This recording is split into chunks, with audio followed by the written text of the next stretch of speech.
लवनी sir, अभी आप recording को लाइव कर दीजिए ना, कर दीजिए यूट्यूब पे।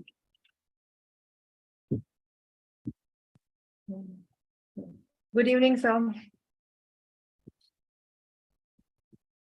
So you are on mute. Yeah, sorry. Good evening. How are you, madam?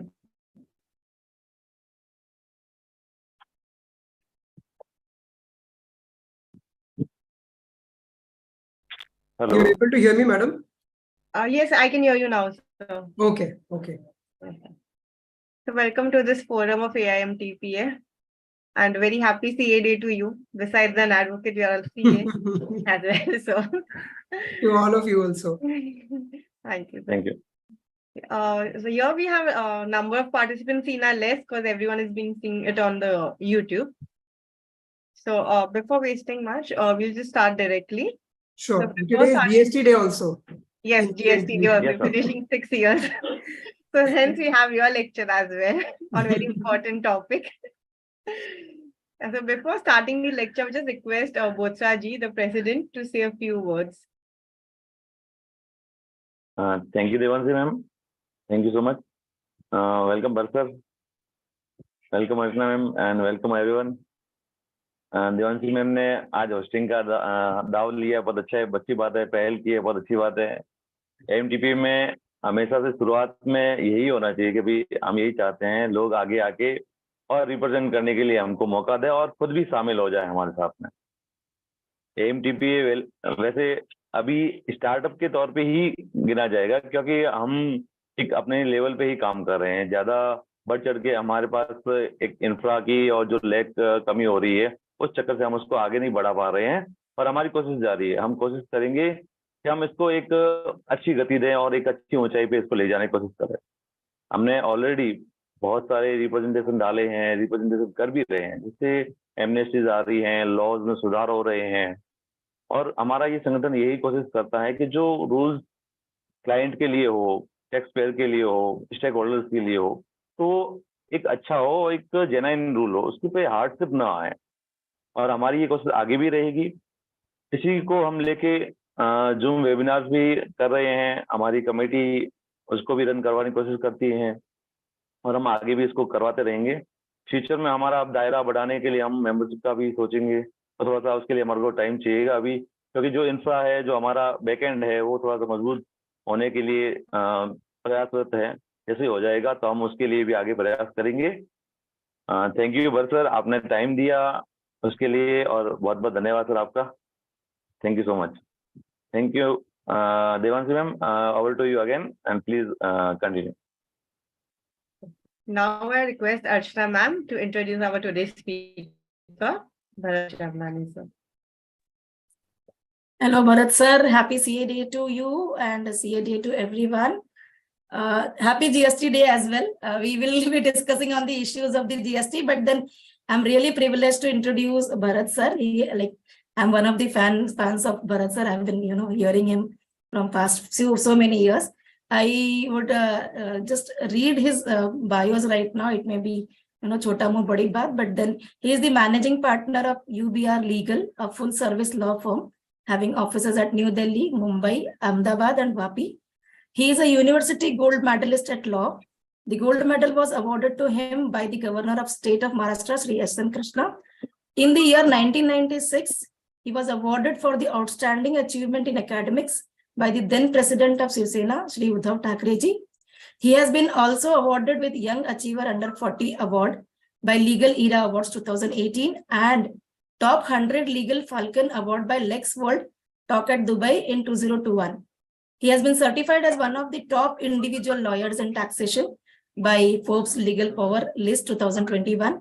He has over 20 years of experience in arguing cases before the Supreme Court and various high courts of the country, including Bombay, Delhi, Nagpur, Goa, Allahabad, Lucknow, Madras, Gujarat, Kolkata, Rajasthan, Karnataka, Punjab and Haryana, Kerala, Jammu and Kashmir, Uttarakhand, Jharkhand, and Sikkim.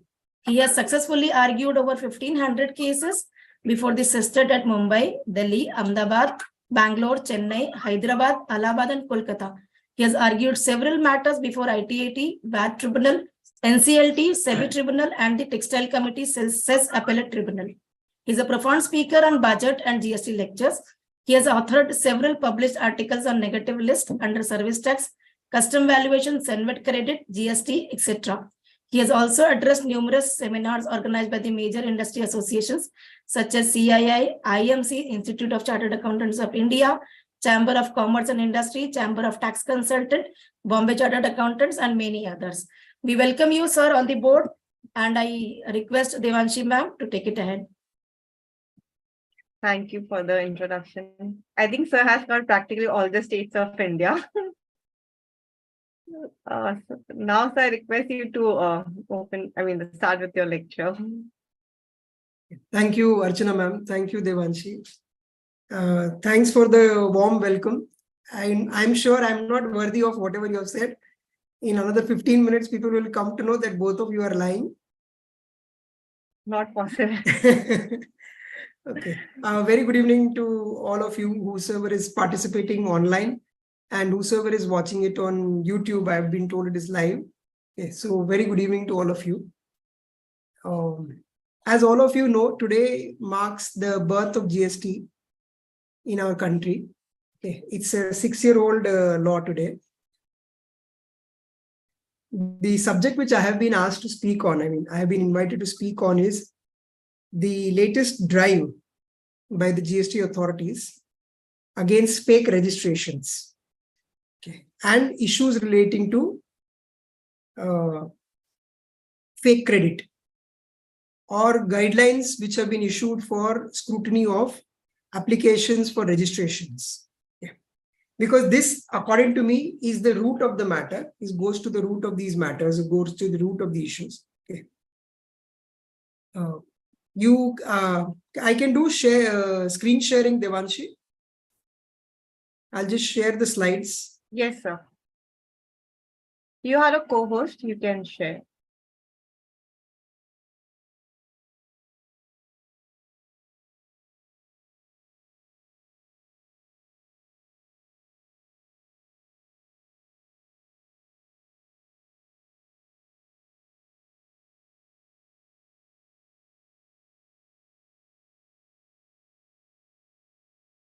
You're able to see the screen, Devanshi?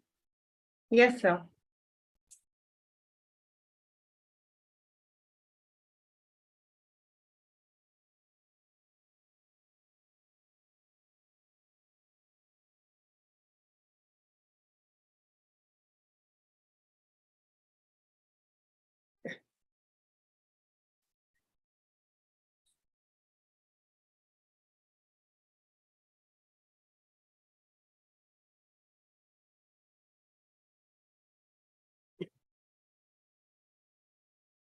Before we go into what is fake registration, etc., okay, let me just step back and let me just explain a few things or a few questions or a few doubts that I have in my mind. Okay.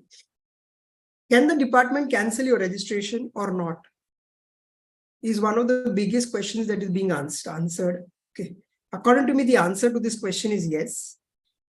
Because registration is like a license. Registration is a license which was given to you by the licensing authority. And any authority which has power to grant you a license has power to cancel it, has power to revoke it, and has power to take it back. For example, when a driving license is being issued to you by the RTO, they can very well cancel your license also, or suspend your license also. Okay. Or you take admission into any college. Okay. The fact that you've been granted admission does not mean that your admission cannot be suspended, or you cannot be suspended, or you cannot be expelled. So first thing is, the very fact that they granted you registration is inherent power that they have is to revoke this registration and cancel your registration.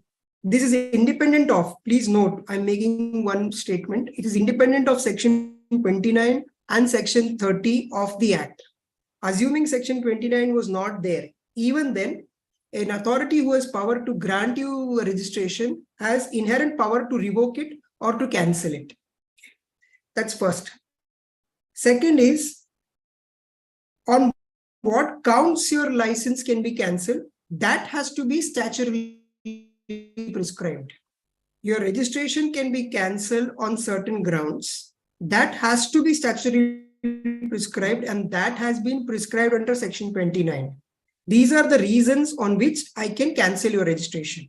Initially, they will suspend it. They will put you to notice, suspend the license, and if they find that you are guilty of any of the offenses committed under mentioned under 29, the license can be cancelled. Now, one of the major issues that is troubling everybody is about fake registration. Okay. Now, what do you mean by fake registration? Or what do you mean by fraudulent registration? Or what do you mean by bogus registration? This, according to me, is a very serious issue. This, according to me, are cases where the registration per se has been obtained fraudulently. Please note the words that I use: fraudulently, not incorrect declarations.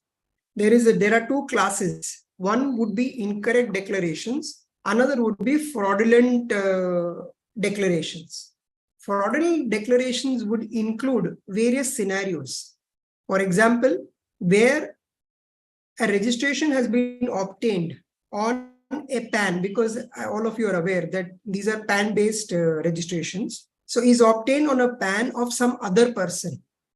And the person on whose name it has been obtained is not even aware that such a registration has been granted in my name and such a business is being conducted in my name.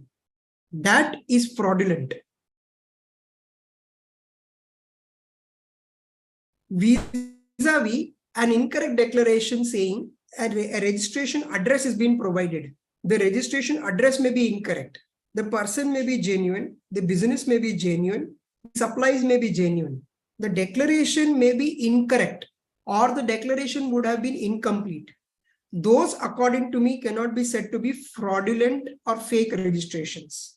Only and only registrations which are obtained by means of fraud, which are in the name of an entity or a person who does not exist, or are in the name of a person or an entity whose PAN card is different from the person actually using it, or is in the name of a name or address of an entity who does not exist at that address.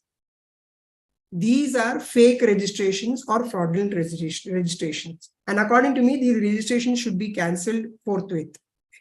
Now, the question that arises is, what is the action that the GST authorities need to take? The CBIC has come out with a circular on 4th of May, 2023, saying that we will carry out an all India drive for GST fake registration. Now, the period of this drive is also being prescribed, saying that it will be done between 16th of May, 2023 up to 15th of July, 2023. And what are these actions? The CBIC says immediately block their credit, immediately attach their accounts, resort to provisional assessment under provisional attachment under 83 of their properties, of their bank accounts, etc. Is this correct? According to me, no. And I'll tell you the reason why. You need to take a step back. If you find that something fraudulent has been done, is this not a criminal offense? Using somebody else's PAN card, or using somebody else's Aadhaar card, or using somebody else's electricity bills, or using someone else's residential or official addresses, is it not a criminal offense? According to me, it is. And therefore, in such cases, according to me, the first thing that the GST officer or the GST authority should do is they report the matter to the local police, and an FIR should be lodged. An FIR should be lodged against such a person. That is the first step, according to me, that the GST authorities need to do.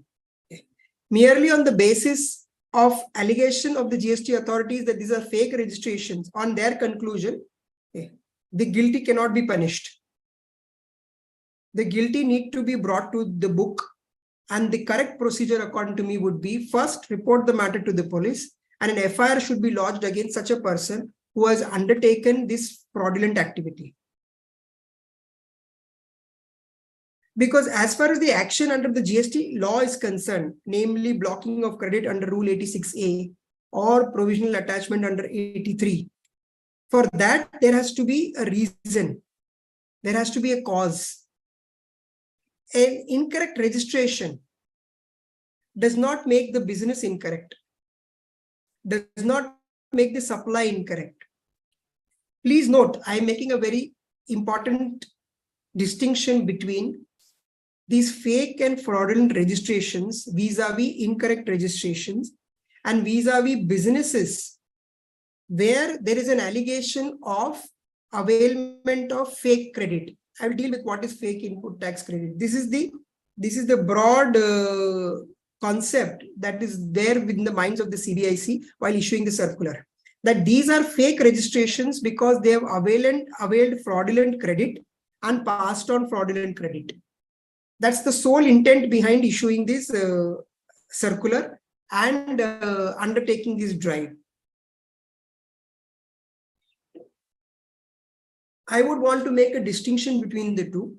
The first category, where the registration itself is fraudulent, must be dealt with an iron rod. Okay. The guilty need to be punished. And for that, the correct procedure according to me is to lodge an FIR. Now, as far as the question relating to fake credit is concerned, now I don't know what is fake credit. There is no such term fake credit in the statute. Okay. Broadly, what they mean by fake credit is this, that there is no supply of goods or services. There is only an invoice. A issues an invoice to B without any underlying supply of goods and services. And B in turn issues another invoice to C without any goods or services. And C in turn issues an invoice to D without supply of any goods or services. This is one. Two, what they call is circular trading. A sells the goods or services to B without supply of goods and services. B sells the goods and services to C without the actual supply of goods and services. And C sells it back to A without the actual movement of the goods or services. This is what they call is circular trading.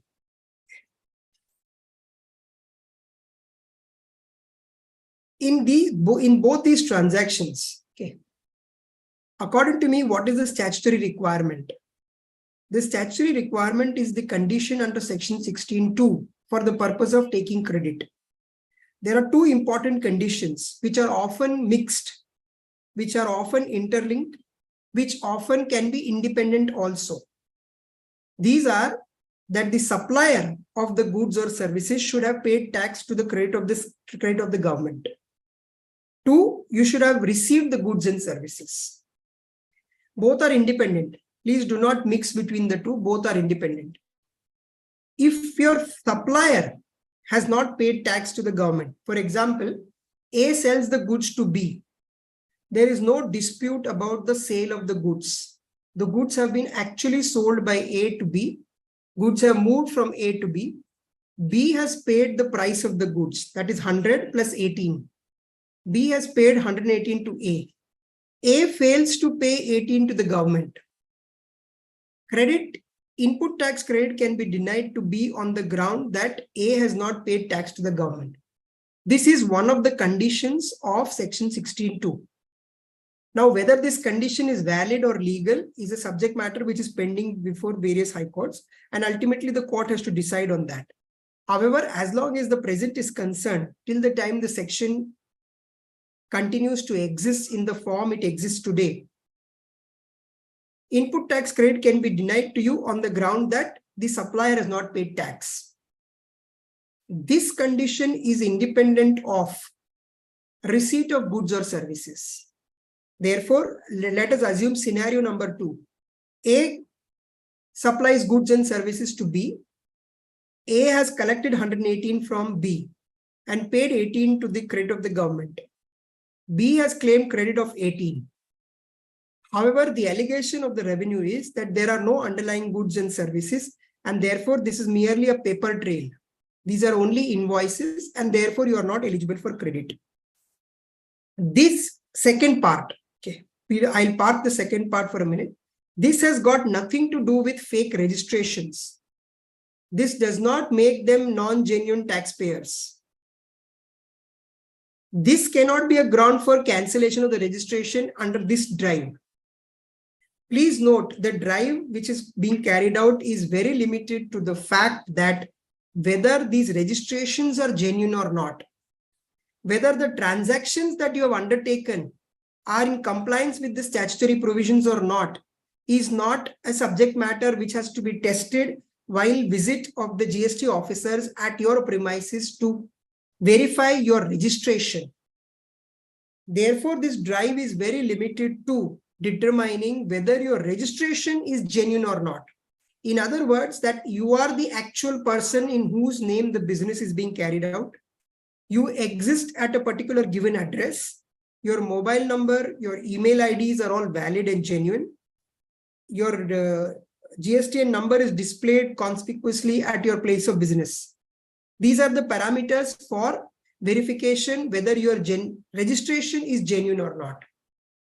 This inquiry cannot be for the purpose of conducting any audit at your premises. This inquiry cannot be for the purposes of verifying your books of accounts. This inquiry cannot be for the purposes of verifying whether your input tax credit is genuine or not. This inquiry cannot be for the purposes of verifying whether you have paid output tax rightly or not, or whether you have short paid tax or not. This inquiry cannot be for the purposes of whether you have paid tax on the correct value or not. Therefore, it is very limited to the extent that whether you are a genuine registration or not. We were referring to fake invoices. Now let us come back to the concept of fake invoices. In the transaction that A paid tax, A supplied goods to B, A paid tax to the government, B took credit of that, B supplied it to C, and C supplied it to D. Is there any revenue loss? Is there any loss to the exchequer? According to me, none. If everybody in the supply chain pays tax, okay, either through cash or credit, of course, subject to the first supply itself, whether such a credit, whether such goods or services existed or not. Okay. If the goods and services exist, okay, please note, I am not supporting any fake transactions. All these fake transactions should be dealt with in iron rod. I am only on genuine transactions where these allegations are being made or fake credit, saying that you have not received goods and services. If A supplies the goods to B, there is no requirement of the goods to physically move from A to B. If B supplies goods to C, there is no requirement in law of physical movement of goods from B to C. If C supplies those goods to D, there is no requirement of physical movement from C to D. The goods can directly move from A to D. Or the goods even need not move from A to D. The same goods can go back from D to A. The condition, according to me, the condition, or rather the stipulation in the statute or law, is the receipt of the goods and services. When I say what I mean by receipt of goods and services means legal receipt of the goods and services. The statute does not require you to prove physical or actual receipt of goods and services. This is the fundamental distinction that we have vis-a-vis our earlier central excise regime, where the CENVAT credit rules, Rule 3, provided that the receipt of the goods or goods in the factory of the manufacturer or in the depot of the manufacturer. Today, under GST, there is no concept of manufacture. There is no concept of manufacturer. There is no concept of factory. There is no concept of office. There is no concept of depot. There is no concept of first stage dealer, second stage dealer, distributor, wholesaler, dealers. All these concepts have become insignificant in GST. What 16.2 C condition requires, or when it says receipt of goods and services, means the legal receipt of the goods and services. Goods should exist. Goods should exist, service should exist. The legal receipt of the goods and services. What happens in a high C sales transaction? In a high C sales transactions, the goods are sold by A to B, B to C, C to D, and D ultimately files the bill of entry. Okay. All are genuine sales, genuine transactions because the goods are existing. In such a case, according to me, the input tax credit cannot be denied. Yeah.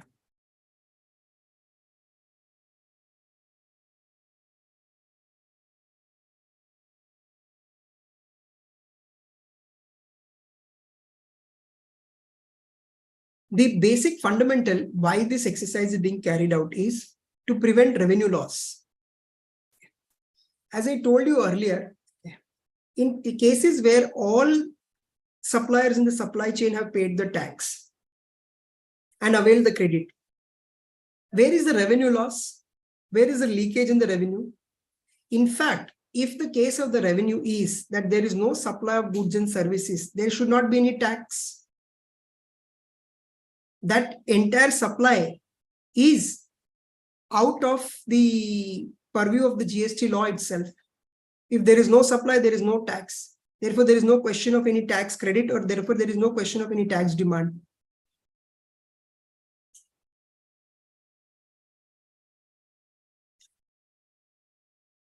This, as I told you, this is a limited drive that is being carried out, okay, between 16th May to 15th of July 2023. Okay. And the sole purpose is that it will be to verify the genuinity of your registration and registration alone, not the genuinity of your books of accounts, not the genuinity of your transactions, not the genuinity of your supplies. They can very well. Please note, I am not saying they do not have powers, but those powers are not to be exercised under the provisions under the aegis of this circular. There are separate powers under the statute itself.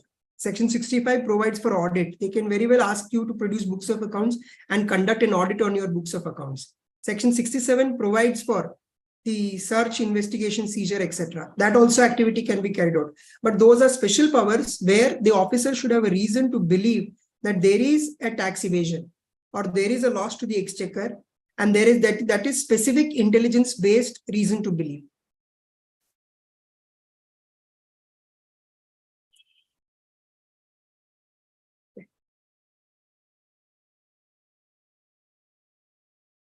This is what, as far as the GST registration drive was concerned. Okay. Devanshi, if anybody has any questions relating to GST credit or GST registrations, etc., we can take those questions.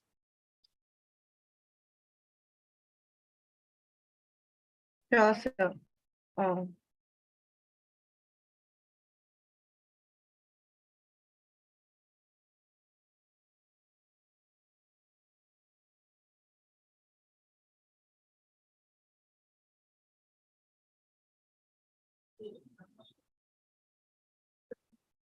Because this becomes kind of a monologue. And we as lawyers who argue in the court are used to interruptions. Therefore, when it's a dialogue between the bar and the bench, it becomes more interactive.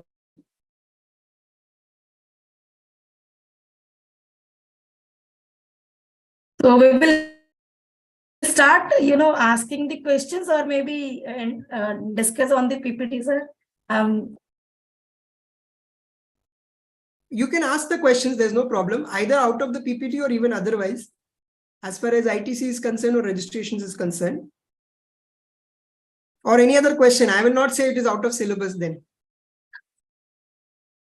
So normally the protocol is that the entire session gets over, and then the mention reason is otherwise the matter gets deviated to another points, and the actual discussion goes for a toss. So if you suggest, we will ask the members to drop in the. No, I would suggest that, madam. I would suggest that let them ask their questions. Let me make an endeavor to answer everybody's questions. I may not be in a position to answer also. Right. So Devanshi ma'am, have you received any queries as of now, or? Not yet. Actually, we were anticipating them to come in, the second half. So Right. Okay. Bothra साहब YouTube पे कोई queries है क्या, एक बार देखेंगे आप लोग? Ma'am अभी तक यूट्यूब पे कोई क्वेरी नहीं है इसके बारे में। सर ने बताया अच्छे से, है तो कोई इसने शायद शेयर ही नहीं किया है। Right. Actually, the protocol is such that we start with the queries at 5:30, 6:30 or so that the flow of the discussion is not, deviated. Okay, nobody expected that a lawyer will finish so much so quickly. So Because lawyers are generally tendency to drag, Therefore, they must have thought that he will argue at least for 1 hour. yeah. They forgot that there we are paid. Yes. Yes. So, sir, I myself will pose one query, if you can help me to resolve that. Recently, there is a guideline from the GST department, and what we have read through is it is almost typically impossible for a dealer to get a registration. For a simple example, they ask the affidavit copy, they also have the notary copy. Many times index 2 is not available where the sublease is there. So lease we have index 2, sublease we don't have index 2. The registrations are denied. Recently, we read through one of the RTIs filed by one of the activists, and we got to know that the proportion of the registrations getting denied is far more than the registrations which is allowed. So somewhere what we miss is that intention of the government, wherein everything is getting automated. The PAN is auto-linked, the Aadhaar is auto-linked, the geopolitical tagging, the geographical tagging is happening. Still, the authenticity somewhere is missing, and then we have a fake drive, 35,000 fake PAN cards getting, getting discovered, and then so people are, bit skeptical in getting the GST dealer registration, saying that why to get into all this. If you can throw some light on this, sir. It's a very valid question, madam, if I may say so, that they found out some 30,000 odd fake registrations. Okay. And therefore, they are asking for more documents. Okay. According to me, this exercise should have been done at the inception itself. Okay. You don't marry somebody and then do the verification, and then they say that now I want to divorce you because I did not do the verification at the inception. Okay, this is the mistake or the error that they committed. Okay, having said that, the fact that they have committed an error is admitted. Okay, though no government accepts that we have committed a mistake, or no officer accepts that I have committed a mistake, but now they have accepted, yes, this verification was not done at the time of granting of the registration, because GST law was introduced in 2017, and that too in July 2017, the middle of the year. Therefore, they migrated the existing registrations and they granted registrations to all dealers who applied for the registration. Surprisingly, even today, the form, that is the application form for GST registration, that remains the same. There is no difference, there is no change, there is no amendment to the registration application form. Now, according to me, in my humble opinion, okay, that form is either so competent or so incompetent, either way, to decide whether it's a fake registration or not. The details sought in that particular form are not competent either way to decide whether it's a genuine registration or a non-genuine registration. This difficulty always, generally according to me, always cuts both ways. The unscrupulous elements take advantage of this, and the scrupulous tax dealers always fall on the wrong side of the whip. The difficulty is that only a genuine taxpayer will be troubled. A non-genuine taxpayer will take advantage of that and will not be put to the book. So when they ask you these questions, and when your registration is cancelled for any reason, okay, according to me, you should challenge that. If any registration is not being granted or any registration is being rejected on the ground on any ground which is beyond the statutory form. Please note, if the registration is being rejected on any ground which is beyond the statute, and the statute says under 22 that you need to obtain registration as per the rules which have been prescribed, and the rules provide for a particular form. If they ask for anything beyond that form and reject it on that ground, that rejection is bad. That rejection is bad. So they don't need to, as you correctly pointed out, madam, that I have a lease which is registered, then there is a sublease and sublease of a sublease. Okay. They are acting like Amitabh Bachchan. Jao pehle us aadmi ka sign leke aao. That cannot work. That cannot work. I need not prove suppliers supply, suppliers supply, suppliers supply. No, there is no such requirement in law. And even the requirement in law that your supplier should have paid tax is under challenge due to impossibility of performance. As I told you earlier, section 16(2)(c) itself is a matter of challenge before the high courts on the ground that this condition is impossible of being complied with. I have absolutely no control over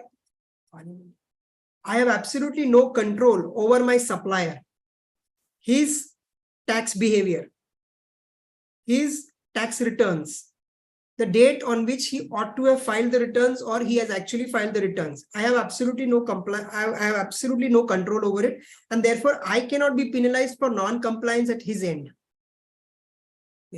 Similar provision was there under the earlier VAT regime also. The Delhi High Court, in the case of Arise India, took a view that such a condition under section 9G at that time under the Delhi VAT Act is arbitrary because you, Mr. Revenue, and you, Mr. Legislature, are not making any differentiation or a distinction between a bona fide purchaser and a purchaser who is hand in glove with the supplier. There is no distinction. I am a bona fide purchaser. I purchase the goods. I pay 100 rupees. I pay 18 rupees and I come home and I take credit of that. After 2 years or after 5 years, you find that the supplier is not existing at that premise. You come to deny me credit. That is not correct. After 5 years, you realize that the supplier had taken incorrect registration and that becomes a ground for denying me credit. That cannot happen. After 5 years, you realize that that supplier has not paid tax to you. Therefore, you come and deny me credit. That cannot happen.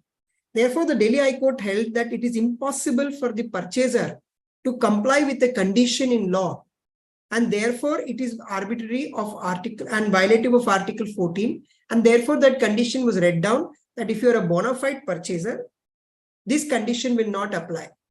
And that was again upheld by the Supreme Court.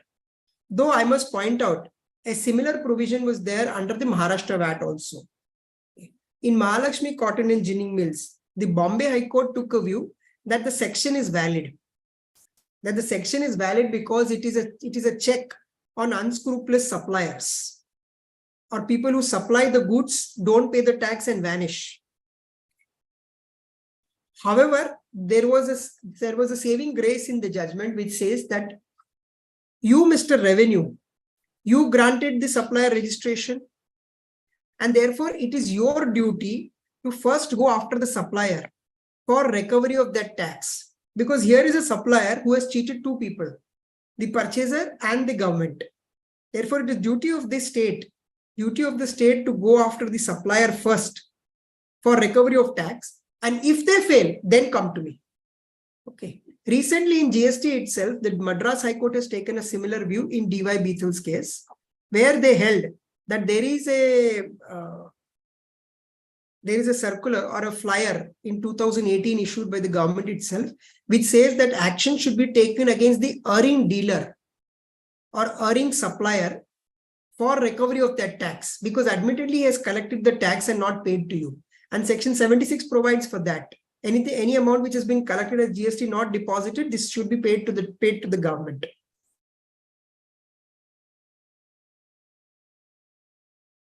Nicely explained, sir. And believe me, what's that you shared, actually, I totally concur with it. My only challenge is, sir, you go for registration, they deny it. And then if you go for an appeal, that appeal with commissioner is pending for years almost. Most of the appeals that we have filed, we have not got the hearing as well.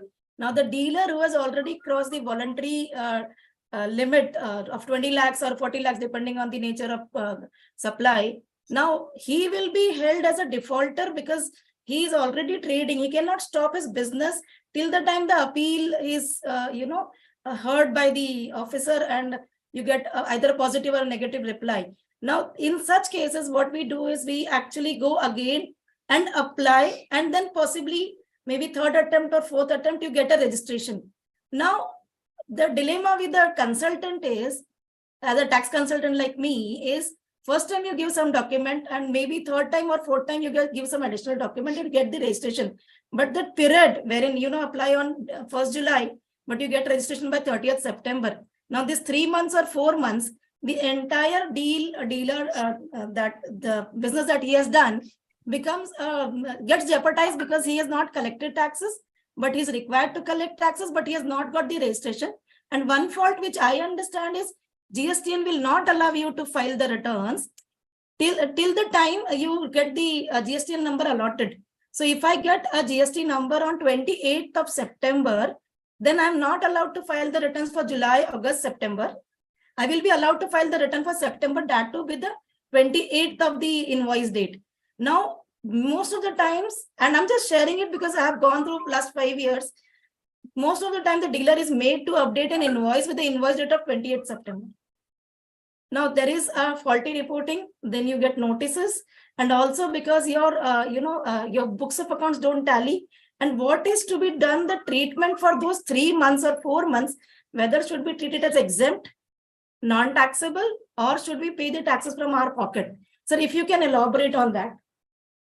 Okay. So very important question, madam. There are two parts to your problem, as I see it, and you can correct me if I'm wrong. One is that when the registration is cancelled, we apply to the appellate authority and the appeals are pending for years together. Appellate authorities are not taking up appeals. What do I do in the interregnum period? Okay. Now there a simple answer would be, I'm not sure, personally, I'm not sure whether such an order of non-granting of registration is appealable or not. I might personally have some doubts on that, whether these are appealable orders or not. As per the law, we are allowed to appeal against the rejection of the application. No, madam, it's different. Please bear with me. It is different, the fact that they are accepting your appeal.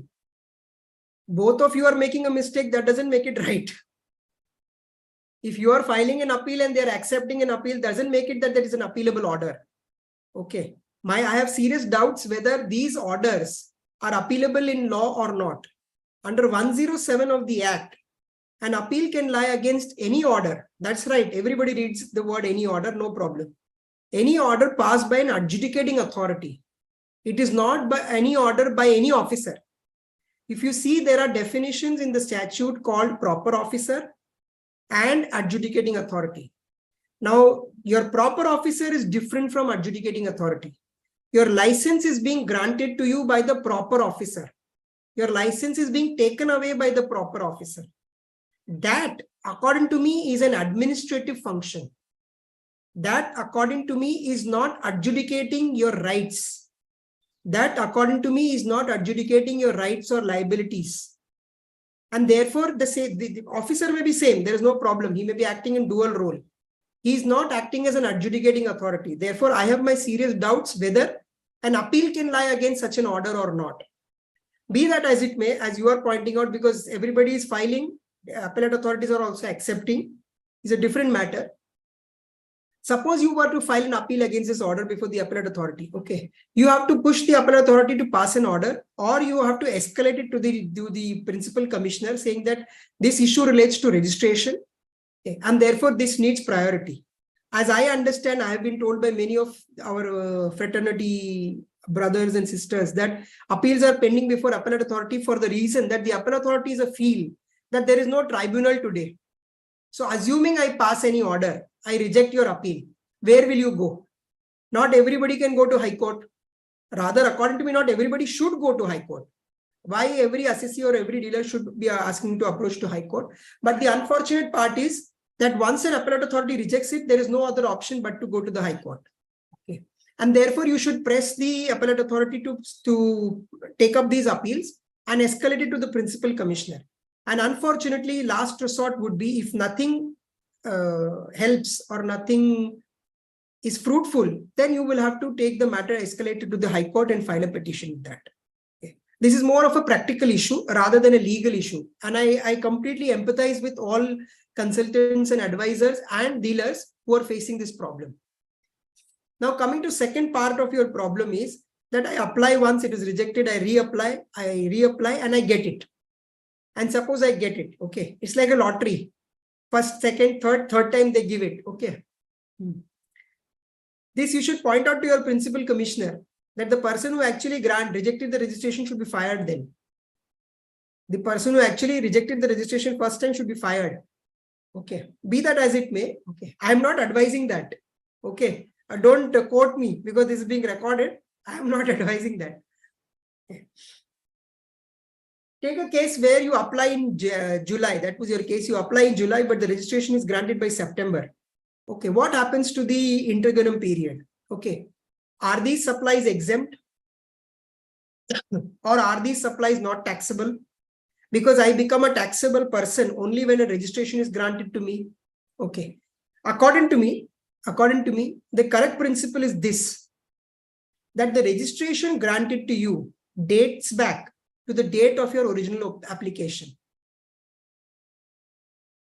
In any application, when you apply and you are granted that benefit, it dates back to the date of your original application. It's called in law, in legal terms, it is called the doctrine of relating back. Therefore, if this registration is granted to you on 28th of September, it will date back to 1st of July. And therefore, all your transactions from 1st of July to 28th of September are legalized. Whatever you have done during that period is legal and valid. Now, you may say, sir, there are practical challenges because our system, our portal, okay, the so-called portal, okay, which I call the ghost portal. Nobody knows who has made this portal. Nobody has an answer for the portal. You ask your commissioner, you ask your state commissioner, you ask your center commissioner, you ask anybody. Nobody knows about the portal. Only Infosys knows. I don't know whether they also know or no how this portal is working. At least I don't know. At least I don't know. I'm making a statement. You can record this. I don't know anything about your portal. I always used to think that technology has come to make lives easier for us, okay, than creating more problems. Okay. But this portal has proved to be otherwise. Okay. We have seen so much litigation on technical issues. It is saddening. I feel sad for the trade. I feel sad for the industry. I feel sad for the dealers. I, in fact, go one step and say I feel sad for even the courts who are grappling with these issues, that the portal is not working or the system is not working or there are technical issues at the customs portal, refunds are not being sanctioned, registrations are not being granted because of the system, not per se because of the law. Okay. It's unfortunate. Be that as it may, I initially used to think that since it is new, since it was in anything which is new by nature takes time to settle, will eventually settle. Okay. I never knew it will take 6 years, 7 years, 10 years. Okay. Honestly, I thought it will take a couple of years, 17, 18, 19, probably everything should settle, but it is still going on. And we are today celebrating 6th birthday of GST. Okay. We don't know whether the portal will be still capable of helping and giving answers to everybody, because the portal always doesn't create a difficulty for the dealer. Please, I know so many commissioners, I know so many tax authorities. It's a problem for them also. Many of them are also grappling with the system. Many of them are also still grappling with the system. Okay. I think it is high time that it should be simplified. Okay. I am all for technology. It should be there. It should continue to be there, but it should be simplified. With age, we also mature. Therefore, our systems also should mature. Okay. now you may say that, sir, you may say this is fine. Okay, it'll date back, etc. If the system doesn't accept, what do I do? If the system doesn't accept, what do I do? Then there are two answers to your question now. One again is, if the system is not supporting you, then your only option is to approach the court and say, there is a problem with the system. Please ask them to correct the system. Of course, not everybody can do that. Two, your supplies from 1st of July to 28th of September are not exempt. According to me, are not exempt. According to me, are not non-taxable. They are liable to tax. These will be liable to tax. Okay, whether you pay it out of your own pocket or you collect it from the customer and pay it to the government is a matter of contract. Please note, this is another fundamental concept that everybody confuses with. GST is indirect tax. Excise is indirect tax. Customs is indirect tax. Service tax, indirect tax. VAT, indirect tax. There is no such thing as an indirect tax.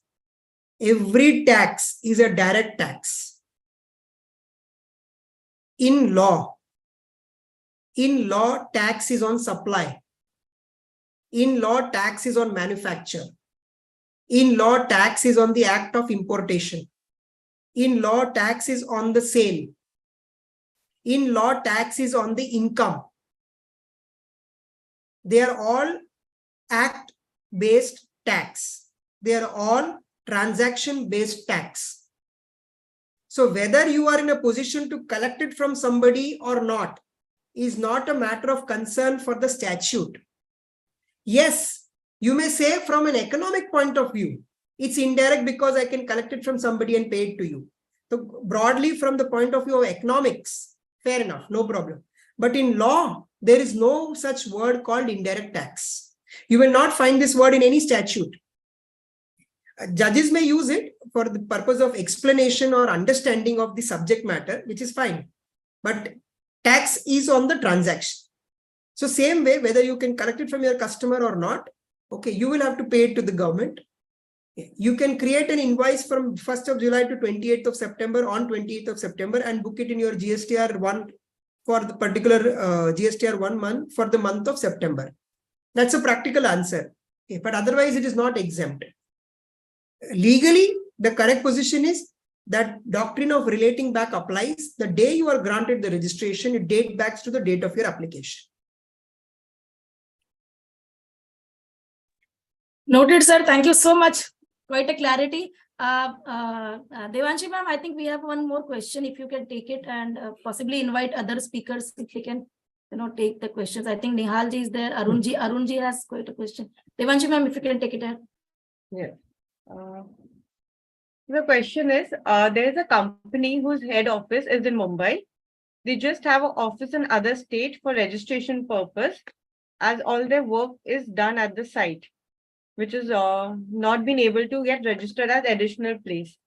So in that case, can officers cancel such registration if they visit? Returns are being filed and taxes are paid on regular basis. Okay, so Even So I you have a similar query, when we have sites, road construction sites or any other sites where fabrication work is going on. Because practically it's not possible to have a registration at those sites.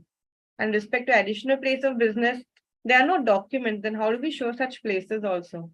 In such case, if they visit office, if there's no one, then it is, no one is at the office and the registration is fake. No, why sites? They can come to my office also. If it's closed, they will say nobody's there. That's what they I know they are going to this extent. I'm aware that they are going to this extent that the office is closed. That means nobody is there. Or they will ask your neighbor who is staying here. Yeah. And the neighbor in Bombay, nobody knows their neighbors. Your neighbor will obviously say, I don't know. And not only that, they are afraid of any authority asking. They will say, why should hum log kyun janjat mein padne ka jaane do, jo ja jata hai. Okay, on the basis of that, they will cancel the registration saying that you are non-existing. Yeah. Okay. According to me, these are all high-handed actions, okay, which must be challenged.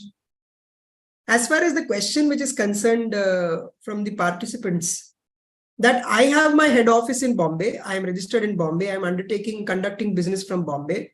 I have a registration in the other states. I'm filing my returns in other states, paying taxes from the other states. Okay. But I'm working through the sites. I'm working through the sites. Sites may not necessarily be registered. Okay. But when they visit such offices, people may not be there, it may be closed, etc. And these may not be owned offices, these may be leased offices. They may be on rent. Okay. Right. And on that ground, can they cancel my registration? Answer is no. Answer is no. Again, I'm going one step back. This drive is to weed out fake registrations, frauds. Again, this registry fraud means A impersonating as B. That's the only and only reason for this drive, according to me. It may be, if any other ground is being taken, then it's a misuse of the circular. That you are not there, or telephone is not in your name, or electricity bill is not in your name. Under GST, a place of business need not be an office also. It can be my house also. I can operate from my house. Okay. I'm not saying you may be violating the local municipal laws. You may be violating the local municipal laws, which says that you have to pay commercial taxes and residential taxes, etc. That's a different matter. You may be. But as far as the GST law is concerned, I can operate from any place of business. That's why I told you the concepts of factory, depot, office, etc. are gone now. The way they have done away with checkposts. Today, there is no checkpost, check naka. Any street, they can stop your vehicle. Any street across the country, the entire country has become a check naka. They can stop your vehicle and ask you for show me the invoice, show me the e-way bill, show me the documents. Same way, any place can be registered as a place of business. But actually, practically, this is what is happening. If we do not have an electricity bill, they just cancel the registration or get an affidavit, get the person who said, no, one supplier, two supplier ahead. And it's practically not possible to go and catch hold of people. They don't listen and they left, right, just cancel the registrations. No, that action you need to challenge. That cannot go on. That action you need to challenge, because see, at the end of the day, let us look at it pragmatically also. Forget the legal aspect for 1 minute. What is registration? What is place of business? It is nothing but an address for communication. How do I communicate with you? Today, in this day and age of technology, you are telling me that I should have a fixed place of business? When you have my email ID, when you have my mobile number, when everything is on your portal, all my purchases, all my purchase invoices are being uploaded to the portal. All my sales bills are being uploaded on the portal. Everything is being put on the portal. Why do you need a physical place? When you yourself say, I will communicate with you on the portal. You post some orders, some show causes on the portal and forget it and say, I've served it on you. If you're saying that I communicate to you like this, then why do you need my physical office? The place of business, according to me, is only and only for the purposes of communication. That you are some genuine trader. The only distinction between these genuine and non-genuine traders is this, that you are not an imposter. You are not a fraudster. You are not some anti-national who has come to my country and operating in somebody else's name. That's the only reason for this drive. Apart from this, according to me, if these are the reasons what you are pointing out, Devanshi, is not correct, this should be challenged. Thank you, sir. So we have one more query from Mr. Nihal Chand Jain. So just to add to the previous query, can we not use the concept of revised invoice and issue an invoice on the 28th of September and file the return from the date of application to the date of grant of registration? Correct. That's exactly what I meant. You're right, sir. Whosoever is asking this question is correct, sir. That's exactly what I meant. You take your supplies from 1st of January to 28th September, and 28th September will be the invoice. And you accordingly call it concept of revised invoice. Okay. I may not be that technical, but that's exactly what I meant. So if you could throw some light on this 16.2, where right now the notices are being issued because of mismatch. The supply has not posted on the GSTR 2A, 2B. It's not reflected and did not allow us to. See this. The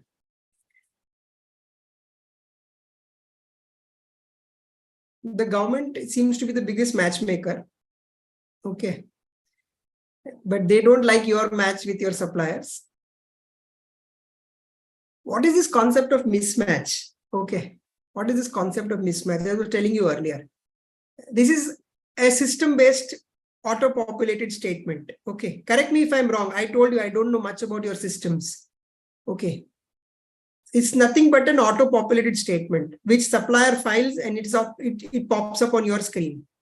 Okay. That this supplier has filed this invoice, on the basis of which you are eligible for credit. 2A, 2B, whatever they may call it. Okay. Wait for a day when we will see 2Z also. It will happen. Trust me. In my lifetime. So the supplier is supposed to do something on the basis of which I will get credit. They say your supplier has not done, therefore you are not eligible for credit. This is, in short, in other words, mismatch. Okay, mismatch. This is the same evil which flows from 16.2C. That's the root of the matter. That goes to the root of the matter. If 16.2C goes, all this goes. In fact, let me argue something in favor of the government also. Okay. Which I genuinely believe and feel was the intent when they introduced the GST law for the first time in 2017. Because this is not a concept which is new. This is not a concept which is alien to India. This is not even a concept which is alien to universal GST law across the countries. Okay. The first white paper on GST was in 2004. We took more than 10 years to refine the law. Okay. And we did, according to me, I'm again making a statement, we did a fantastic job. But the problem is with our cooks. You have given them the finest ingredients. But if they don't know how to make Italian food, they will make pav bhaji out of it. This is exactly what the implementation is being done. If you see the concept of 42, 43, the matching concept, which was there in the earlier law, where power was given to the receiver to correct the supplier's returns, to accept it, to reject it, to report back to him saying that, sir, this is a mistake in your return, please correct it. Or these are the taxes which you have not paid, please pay those. All through the portal, all through the communication system online on the portal, to which the tax officer will also be a privy. So it was a tripartite dialogue. It was a tripartite dialogue saying that, Mr. Supplier, you have collected money from me on behalf of the state. Therefore, you please ensure that you remit it to the state. And therefore, there was a three-party dialogue which was provided in the statute.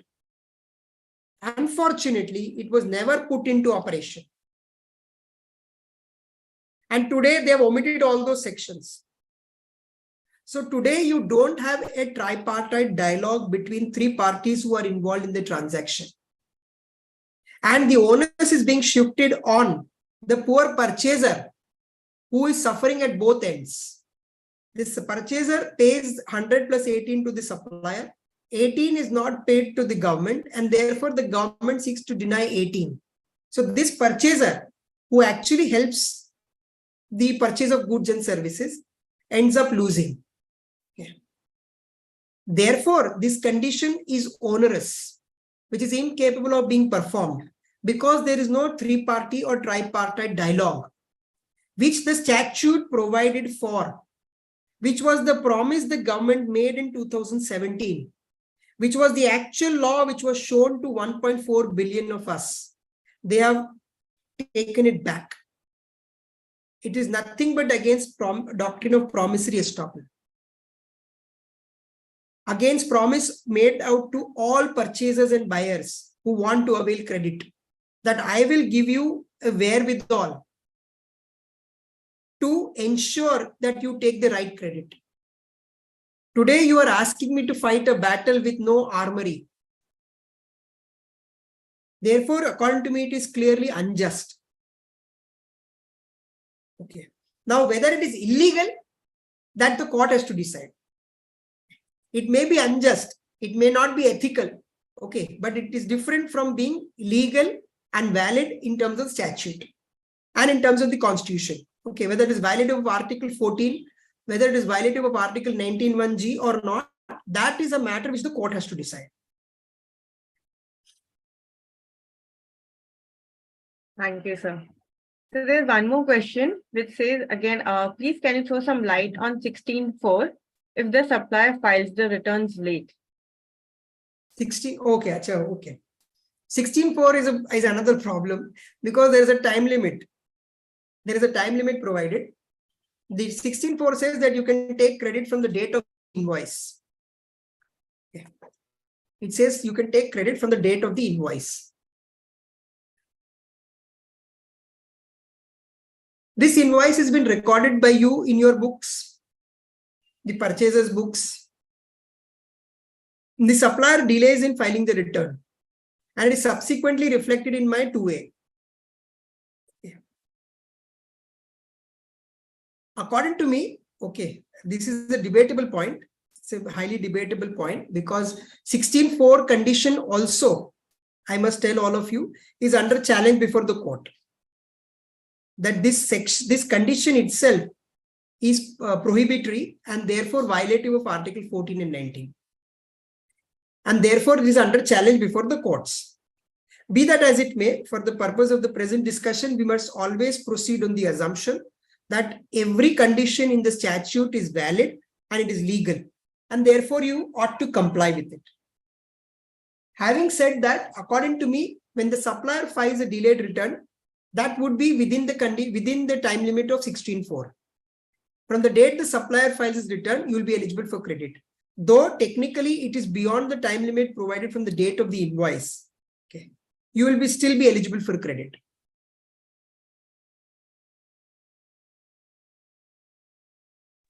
Devanshi ma'am, I have one query. Yes. Sir, if you would have noticed, like nowadays, SGST authorities insist on the presence of one of the authorized signatories within the state. So recently, I think last 2 years, we are facing this challenge. If you go for a registration and your office is based in Delhi and you want to register in Maharashtra, now all your directors are sitting in Delhi, they don't have registered address in Maharashtra. Officer will reject the registration citing that no presence of address in Maharashtra. So I have to hire some person, get someone to do a lease deed. And this is all, somewhere which is not morally correct because you don't need that person. You're only doing it for the purpose of registration. Otherwise, you will not be allowed to register. Like you go back to the VAT era, you need a person in the state to do the registrations. And after the registration is done, that person again is not available for contact. So this is something, can the department harp on this presence of a person in the state? According to me, no, there is no such requirement in law. There is no such requirement in law that you need to be omnipresent. You are not Paramatma. You can be present only in one place. You may be conducting business in 29 states. And you may be required, of course, if you are conducting business in that particular state, you are required to register under law. But the requirement is not that you should be physically present there. Or the directors should be physically present there. Or suppose it's a partnership firm, one of the partners should be there. That is not the requirement. There is no such requirement in law that you need to have physical presence there. Otherwise, the concept of branch offices will go. What is the concept of project offices? There are so many foreign companies having project offices, branch office in India. Their directors don't sit here. They have engaged employees, they engage contractors. They undertake some business out of those branch offices or the project offices in India. They may be registered, they may be filing their returns, they may be paying their taxes. There is no such requirement. If the rejection is on this ground, according to me, it's incorrect. So the argument that we are placed is that if the person defaults, an SGST officer does not have a jurisdiction to go to Delhi and raise the notices. So he needs someone within Maharashtra or within Bangalore, within Karnataka to serve the notices, call for the person. So this is the argument that is placed. Totally incorrect. You have jurisdiction. Please tell your state tax officer, you don't derive jurisdiction from the person being there. This was a common problem, okay, not now. Pre-sales tax. Okay. The seller is in Bombay. The buyer is in Calcutta. The agreement for sale was signed in Hyderabad. The goods are in Chennai. And the goods are to be transported from Chennai to Delhi and delivered in Delhi. And the goods pass through 7 states while going to Delhi. Who will tax it? Who will tax it? Bombay argued, supplier is here, I will tax it. Calcutta argued, if this buyer is here, I will tax it. Hyderabad argued, no, agreement was signed here. Therefore, the cause of action arose here. Chennai said, Mister, the goods are here, which is the fundamental. I will tax it. Delhi said, no, I received the goods, therefore I will tax it. Beach mein MP, everybody said, they are passing through me, I will tax it. In Tisco, the matter went to the Constitution bench of the Supreme Court, and by 4:1 majority, the Supreme Court held. Where sale takes place is difficult to determine in absence of any statutory provisions. But we are very clear that sale takes place only once, only at one place. Where it takes place is a matter of statute. If in absence of a statute, we as the Supreme Court will lay down rules. Okay. If you there, in fact, I remember Justice Krishna here in his beautiful style. He says, if you want to tax the dog, you tax him, no problem. But don't catch the tail of the dog and say, since the tail is with me, I will tax the whole dog. Yeah. Your answer to your question is similar. The state authorities do not derive jurisdiction by registration. So take a case of an unregistered dealer. He is doing business without registration. Can the state officer not catch him? You please ask your state officer, if that is your argument, sir, if I am unregistered, then you cannot touch me. You are nobody to touch me. Answer is no. The power or the authority of the officer is derived from the supply, from the transaction, from the taxable transaction, not because whether you are registered or unregistered, not because whether you are registered in my state or not, not because whether you are registered and your directors are sitting here or your partners are sitting here. No, you have jurisdiction. Jurisdiction is arising from the cause of action. What is the cause of action? The cause of action is the supply. And if the supply is in my state, I can send a notice to a person sitting in Delhi saying that you made supply in my state, please come and pay taxes. I have jurisdiction. Suppose, take a case, suppose some Delhi wala comes to Bombay and commits a murder in Bombay and runs back to Delhi. What will Bombay police do? They will go and catch him by the collar, no? Saying that, Mister, the offense was committed here. You cannot argue that, no, I am a citizen of Delhi or I am a citizen of UK. Take a case of UK. He comes, does some murder and goes back. Can you say that I don't have jurisdiction? Answer is no. The jurisdiction arises from the cause of action. What is the cause of action? The cause of action, if it is in Gujarat, the state officer has right to call person sitting in Delhi also, person sitting in Jumri Talaya also, person sitting in Jammu also. Okay. Therefore, the ground for rejection saying that your director is not here, your partner is not here, etc., is not correct. I'm not sure if he wants other favors from your directors or partners. That's a different matter. But that is not the requirement of the law. Agree, sir. Sir, just to stretch beyond this registration thing, you have a registration, you do not file returns and officer suspends it. When you file the return, you call for the revocation of suspension. Sometimes, now it is automated. There was a time when it was not automated. So you get the suspension called back. But that period between the registration that is suspended and till the time you get the revocation of suspension done, how is the dealer supposed to respond on it? Sometimes the suspension is done and the dealer is not informed because the message is only on the portal or he has not accessed the email or something. And then the time also passes. Like there has been recently many cases wherein the registration has been cancelled, the person has not been informed, the order is passed. Then when the bank attachment happens, that time the dealer realizes because tax consultants keep filing returns and all, and there is so the period between this suspension, registration suspension, till the time revocation of suspension, and when there is a cancellation, how does the dealer, like, should he do the business, should he not do the business? How does this happens? Because GSTN will not allow the supplier to upload the data of the person whose GSTN has been cancelled. So system blocks over there. How this entire registration happens? A registration scenario looks forward. See, it's a very valid question, but again, a practical issue because of your portal. As far as the statute is concerned, as far as I am concerned, because I look at the statute. Suppose your registration is suspended and then ultimately cancelled. And suppose you don't take any action against that, you let it go. You don't bother about it, let it go. Take a situation like that. And then you still supply the goods and services. Are you liable to pay the tax or no? I am liable? Yes.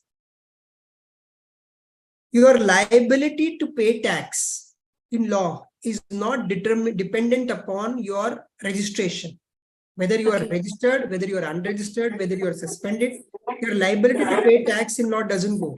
Therefore, if during the interregnum period, say your license is suspended and you seek revocation and it is revoked, and then your license becomes active again. During the interregnum period, if you make any supplies, you are liable to pay tax for that. And you are required to report. Okay. So you may report it after the suspension is revoked and your license becomes active again. Right. You're required to report the same. Or take a case where your license is cancelled and cancellation, etc. It takes time because the order was uploaded on the portal, nobody saw the order, etc. And therefore time limit has lapsed. And therefore you go to appellate authority and suppose the appellate authority is condoning it or not condoning it. And ultimately you have to go to the High Court and High Court ultimately restores your registration. Okay. What happens during the interregnum period? Okay. During the interregnum period, as far as that license is concerned, you are dead. That license is dead. That number is dead. Therefore, you technically ought not to do any business from that license. Ought not to make any supplies from that registration. If you still continue to supply, you're supplying as an unregistered dealer. You're supplying as an unregistered dealer. And if your license is restored, again, here the concept of relating back applies. Once your license is restored back to its original license, you date back to the date of cancellation or the date of suspension. In the interregnum, whatever has happened is legalized, is validated, is held to be correct. If ultimately any authority, either the original authority or the appellate authority or the High Court, restores your license, saying that the registration was bad in law and therefore it is restored, whatever has happened in the interregnum gets a stamp of approval of genuinity. And therefore, all your supplies during this period are genuine. And therefore, you should be eligible during this period, whatever happened, whatever supplies, purchases you made, you should be eligible for credit. And whatever supplies you made, you have to pay output tax on that. So continuing to this, sorry, Um, you can go ahead, ma'am. Ma'am, continue. So in continuation of this explanation that you provided, now there have been cases where the numbers are restored and during the interim period, since we couldn't file the returns. So once the number is restored, we file the returns for the older periods. Then again, this whole time gap comes into play. You know, the customer is saying we cannot avail the credit since you filed your returns late. So No, because that's then not, they, that's because of the exactly whole what I'm portal saying. thing. I am not concerned with your portal. But I'm so that not is how bothered we about are your system. speaking. I am not concerned about your portal. I am not concerned about your system. I am not concerned whether the portal says this is the last date, you cannot do anything beyond this, or the portal says I will not allow you to upload, I will not allow you to go ahead unless you do this, unless you Right. pay the tax, unless you pay the interest, GST or 3B cannot be filed. I am not bothered. I am very sorry. If the portal and the law do not see eye to eye, the law will prevail. You have to look at the statute. If the statute says something and your portal is not designed on lines with the, the statute has to prevail. Okay. Many of us don't like the judgment of Supreme Court in Bharti Airtel's case. Okay. Where Delhi High Court judgment was reversed by the Supreme Court. I must point out, there is a very important takeaway from the Supreme Court. And according to me, again, the Supreme Court is right. Supreme Court is right in saying that Mr. Assisi, forget their portal for a minute. Please forget their portal for a minute. Portal is a new child, no? Came from 1st of July. What were you doing prior to that? How are you maintaining records? What books you were maintaining? What records were you maintaining? Why couldn't you continue to do the same even after the portal is there? To prove that you are genuine and bona fide. And the error or the mistake is only with the portal and not with you. And therefore, there was no attempt by them after 1st of July when their portal refused or portal was making a mistake or portal was not making some errors. They did not escalate it saying that your system is flawed, your system is faulty, and your system is contrary to the law. And please look at the law. Such an objection was never raised. Then you cannot come back and blame the portal. Okay. Because please note, all of us are aware, okay. It's the easiest punching bag today. For all us advisors, all consultants, everybody, portal, blame the portal. Sir, portal is not working. Portal is not working. Or portal is not accepting. Okay. Let us not do that. Let us escalate it. Let us point out how the portal is making a mistake. And if required, let us make a representation also. These are the problems with the portal. These are the issues with the portal. Please correct your portal. It's a system only, no? It's a man-made system, no? They can correct it. Therefore, according to me, your right does not get extinguished. Your right is provided by the statute. It's provided under 16. If right can be taken away, it can be only taken away by 17, not by your portal. Not by your portal. Unfortunately, today we are driven by the portal more than the statute. No, that's right. I agree with you, Devanshi, that these, you may say that these are all very, very rosy arguments given by you in the court, etc. These even work in court, but these do not work on a day-to-day practical working. It is difficult for, if I am filing returns for say 30 SSCs, out of 30, 29 would want a solution rather than going to the court. They want a practical solution. They want a solution which can be done on a day-to-day basis rather than litigating with the court for years together. I completely agree with you. I am not saying no to that. But unfortunately, these are like railway tracks. It is very difficult to make these two meet. Very true. Somehow we say more than act, we are governed by the Portal Act.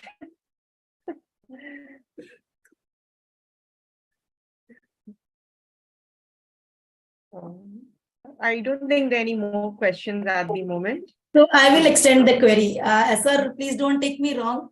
I think I have got an opportunity where I can, ask my queries, and I'm getting an answer which is much more, convincing to me at least.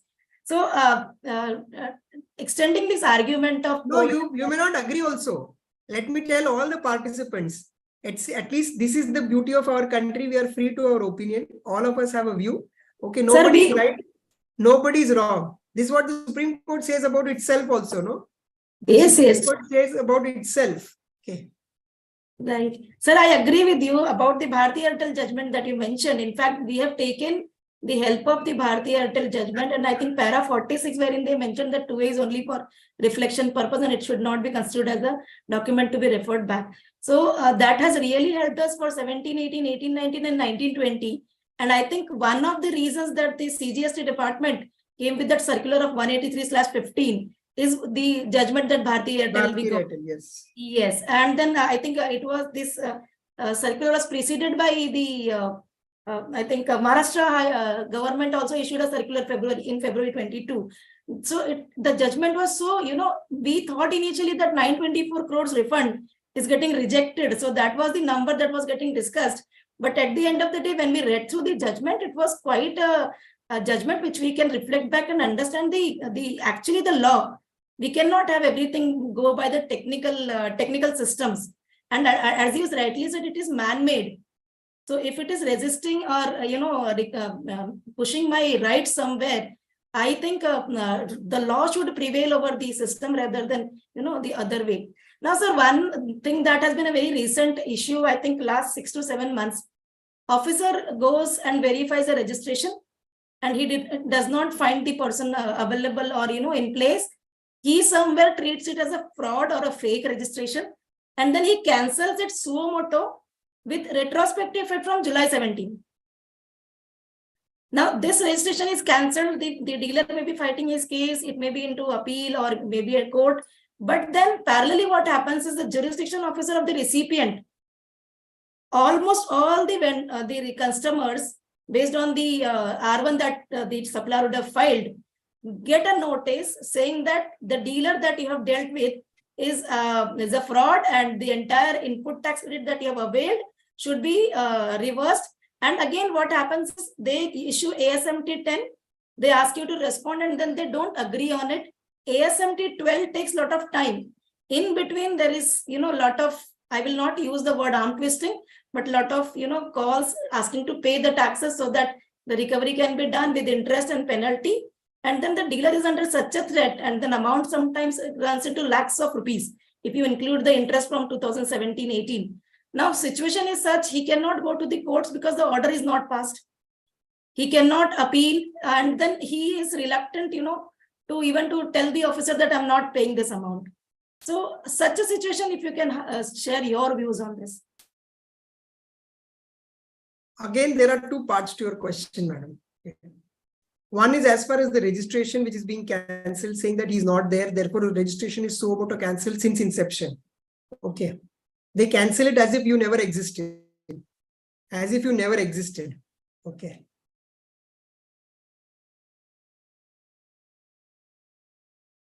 And they declare you as non-genuine taxpayer. Okay. NGTP. Okay.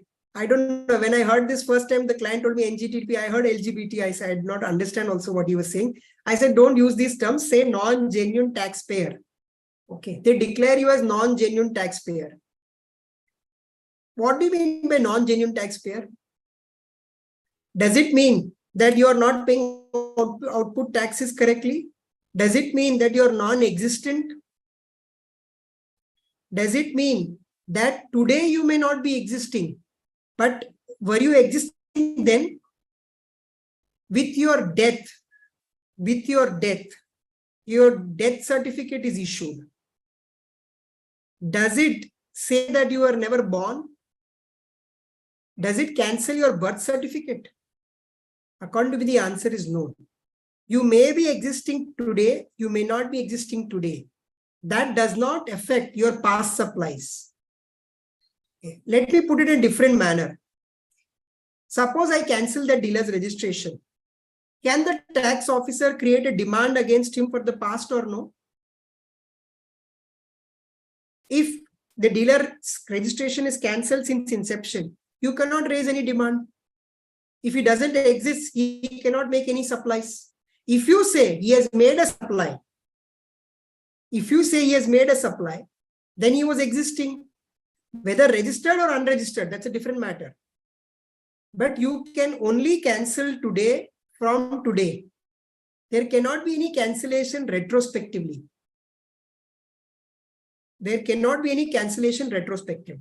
Assume for a minute I'm wrong. There can be cancellation because the law says the officer has power to cancel from the date as he specifies. And therefore, he specifies the date 1st of July 2017. Can credit be denied to me on that ground? Answer according to me is no. Am I supposed to ensure that my buyer lives forever? Do companies not close? Do partnership firms don't die? Do people not go to NCLT? Do people not go to insolvency? Do people not shift their place of business? Am I, as a buyer, supposed to ensure that my supplier remains at the same place for 100 years till I am alive? Today, if you go to the shop and buy a mobile phone, simple. You go to a mobile vendor and buy a mobile phone. You pay GST on that. He gives you a GST invoice. You take a GST invoice. 100 plus 18. You pay him 118. You come home. You are an accountant. You are entitled to take credit of that. You take credit of that. After 4 years, he will say that shop is closed. Therefore, I will deny you credit. His existence is not required to prove that the supply made then was correct or not. He may be existing today. He may not be existing today. The question is whether he existed then or no. And answer is yes, because you gave birth to him. You are the mother. You gave birth to this dealer, to this supplier. You gave him a registration.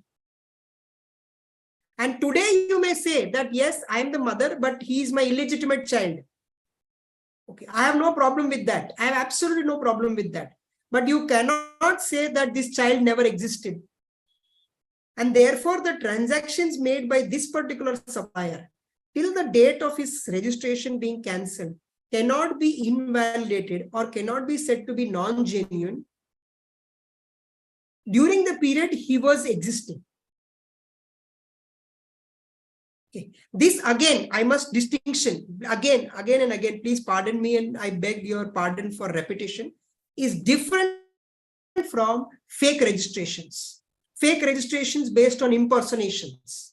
Those are different. These are registrations which were genuine, which have been cancelled today, which have been closed today. Therefore, according to me, credit cannot be denied to the purchasing dealer on this ground. Okay. They may come to you, they may go to all 100 suppliers, they will take his balance sheet. Why are you asking for his balance sheet if he is not existing? Why are you asking for his GST or 3B returns if he doesn't exist? Therefore, according to me, credit cannot be denied on this ground. Unless they are able to prove, unless, again, I go back to the same point, that this particular entity is a fake entity and such an entity never existed. And therefore, such an entity could not have supplied goods and services to you. And therefore, goods and services have not been supplied to you. Yeah. Please note, it's very important. All of us make this fundamental error. There is a difference between onus and there is a difference in law between burden of proof. Onus of proof and burden of proof is different. Onus of proof is when I, as the buyer, show a purchase order. I show a purchase invoice. I show that this purchase price along with the tax has been paid to the supplier. I show documents of, for example, e-way bill, etc., for receipt of the goods, the onus which the statute prescribes upon me has been discharged. Then the onus shifts and it creates a burden. Burden. This is what Supreme Court has explained. The burden of proof now is on the revenue to prove that these are non-genuine supplies and there are no goods or services. But more often than not, these are mere allegations. And they are asking the assessor to prove the burden. It is like I proving. It is like I proving. See, for example, it's very simple. If you have to prove that the crow is black, you have to show only one crow. If you have to show that the crow is not white, you have to bring 100 crows. This is the difference between onus and burden. Therefore, according to me, credit cannot be denied on the ground, mere ground that his registration has been cancelled. You may cancel it, I have no problem. You may have some issues with the supplier, I have no difficulty. But you cannot deny me credit on that ground. Well pointed, sir. Sir, again, I think Devanshi will get worried why she's asking so many questions. But then this was an opportunity I had. I don't recall if I've interacted with you so lively.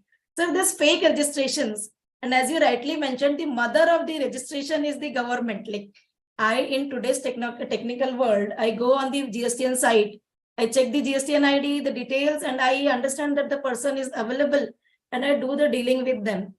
So it is government who is somewhere certifying after, looking at the documents that the person is genuine and I do the dealing with them. And then after maybe 2 years, 3 years, then I'm supposed to, prove that the transaction is genuine with that dealer.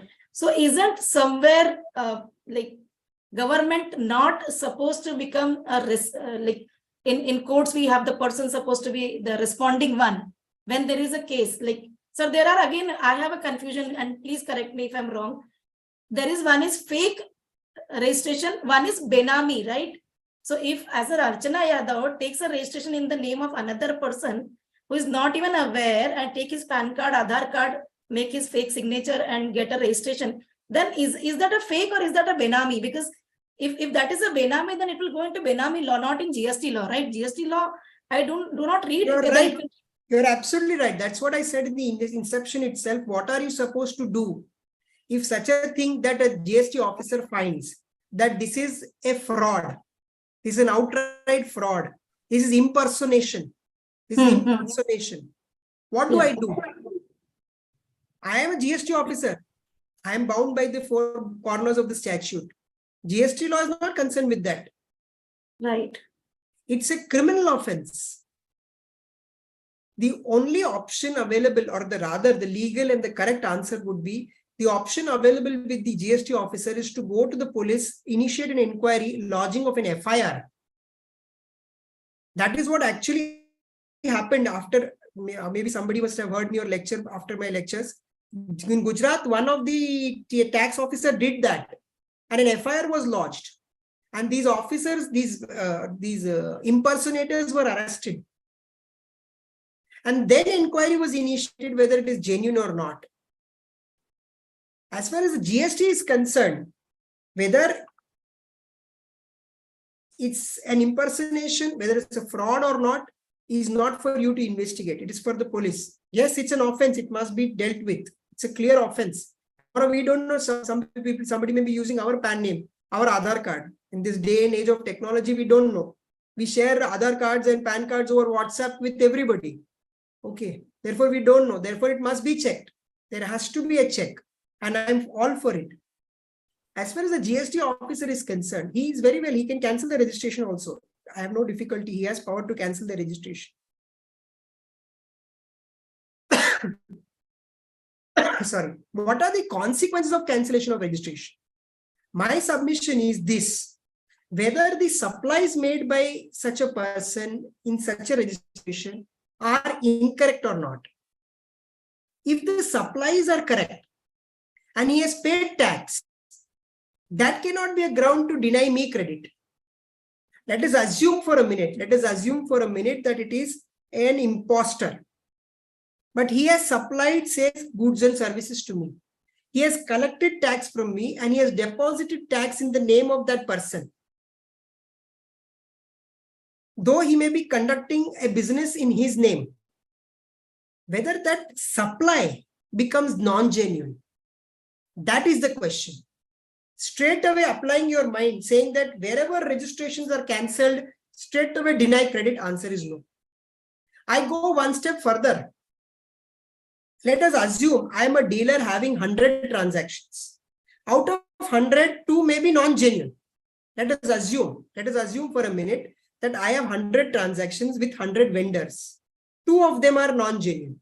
98 are genuine. On base of those 2, you cancel my registration and say my 98 are non-genuine. That is incorrect. That is clearly incorrect. That is the reason is this only. Again, I go back to the fundamental. GST is a transaction-based tax. It's a transaction-based levy. It's a tax on the supply. Every supply is independent. If one supply is wrong, I have no problem. You say this is wrong. That one supply doesn't make all my 100 supplies wrong. Merely because it is made by the same person. Merely because it is made by the same registration.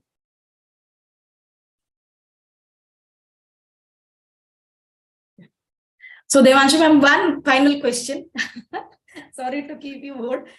Sir, again coming back to the ITC, and I request you to have one more session with AIMTPA on ITC, because that is one topic, which people want to listen, and many queries, not only based on the 16(2)(c) or, the suo motu cancellations, but also because the documents are not available. Earlier, there used to be bill T, consignment note, and, octroi bills that used to prove the transaction is genuine, but now these are almost done away.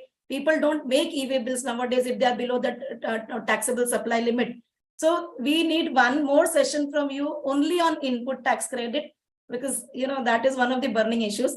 My one final question is, sir, and I don't know whether I am rightly asking you or not. Being a chartered accountant on a CA day, when 183.15 came, circular number 183.15, wherein any transaction that is above 5 lakh and wherein the transaction is not reflecting on the portal, the dealer is asked to get a certificate from the chartered accountant saying that the chartered accountant will certify that the supply has happened. Now, there was a lot of hue and cry on this, because post facto, going back and checking whether the supply has happened, and that too appointed by a recipient of the input tax credit, and verifying the credentials of the person who has supplied, which is almost impossible task. If a chartered accountant issues a certificate, and this is the actual question, tomorrow if department does not accept that certificate, because if you read the last para of the 183.15, the burden of the proof that supply has happened is on the officer.